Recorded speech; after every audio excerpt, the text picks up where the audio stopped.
Прво, што го кажувам, економската независност, економската сигурност на новинарите е основниот проблем според мене, кој што ги јавува сите други проблеми понатака и ги мултиплицира. Тоа се цензурата, автоцензурата што се што е уште пострашно ниво од цензурата, понатаму имате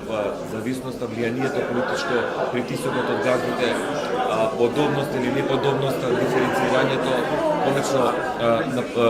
бркањето од работа, фрагментацијата на медиумите, односно создавање на толкова број медиуми, сето тоа се последици од неадекватниот амбиент во кој се наоѓа македонското новинарство и многу страшно исто што е, според мене, еден проблем кој што пробивува од сите овие години, особено заселен во последните десетина години, да не кажам, можеби малку помалку, корумпирањето на медиумите од страна на политичките елити пред се на владеачката елита, која што по тој начин ја купува практично нивната лојалност. Амбиентот треба да го создаде самата држава, значи да го даде обкружувањето и законско, но и ефективно обкружување во смисла на создавање на општествени услови, новинарите нормално да функционираат и да бидат, како што велам честопати, вистинско око на јавноста која што ќе ги предупредува владеачките, но и понекогаш опозиционерите се разбираат да не си вршат својата работа,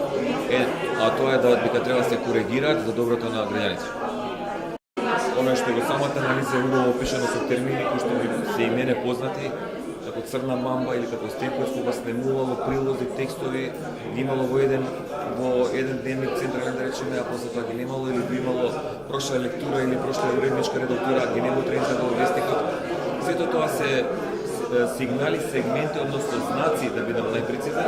на едно општество кој што не е демократско. Затоа, кога реков, не мислам на демократија, туку мислам на демократура. И за жал, одиме со силни чекори натака, се надевам дека ќе имаме сили како општество да запреме и да се вратиме насад.